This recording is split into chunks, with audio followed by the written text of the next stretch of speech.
All right, we're here with Melanie of Glaze Craft Window. She just turned on the camera because we do this old school, so here we are. We just wanted to go over shellac. Now, I think shellac is the coolest stuff because my favorite bicycle company, Rivendell Bicycles, they shellac a lot of their handles, and it's something I guess the founder picked up from a long time ago. So they randomly sell shellac on their website, and it's for bicycles. So that's how I knew about it before I ever got into Windows. But also shellacking is part of the window process, and it's a cool technique. So you're the expert. I'll let you talk about it. Yeah, it's what came before polyurethane and all of that. It was the original varnish. And what's it made out of? It's made out of the secretion of the lac insect. So they secrete this stuff onto trees, primarily in India, and it's scraped off and it's stretched out and it's dried out. And typically you can buy it in these flake forms in different colors. This is the dark version. And from here, in order to get the liquid of shellac, then we just need to dissolve it in some denatured alcohol. And I do a really heavy mix. So I will fill a jar like this with shellac, almost that whole height. And then I will just barely cover it with the denatured alcohol. Okay. And then I let it sit for about 24 hours. Just melts it basically. Yeah.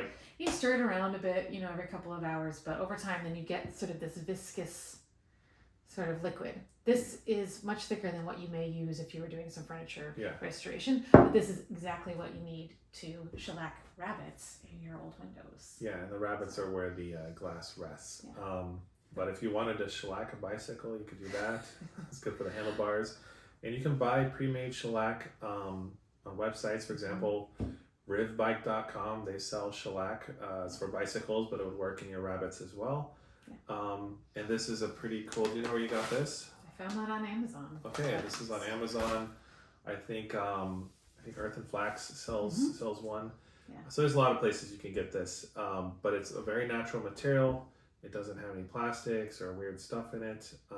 It's just Should I talk about why? Why you would use this?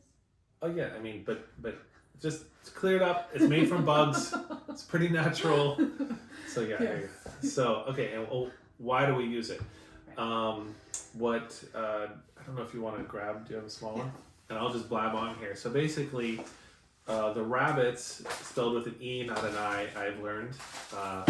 Melanie corrected me the other day. It was pretty funny.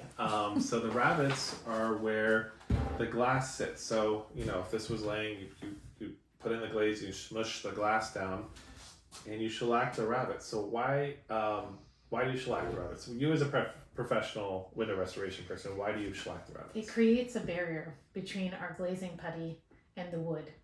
Glazing putties, if you're using the stuff that's made out of linseed oil, which is what you and I both recommend, then that has oils in it, and those oils will get sucked into the wood and primarily dry out your putty a little too soon. So this way you've got this barrier between the putty and the oils and the putty. Yeah, putty and the oils. Yeah, so basically it's just creating a barrier that doesn't dry out your oils. And that's why you use it. So I have not used it in all my projects. That's partly because I learned about it later on.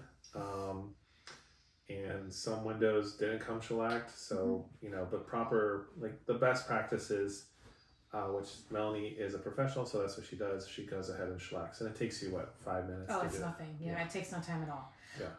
Other ways of doing it, some restorers just simply use boiled linseed oil and raw linseed oil. Sorry, raw linseed oil. It soaks in, and that will also have a similar sort of effect. It doesn't create an actual boundary, like an actual surface, it oils the wood. But it oils the wood, so the wood isn't sucking in the oil out of your putty. Yeah.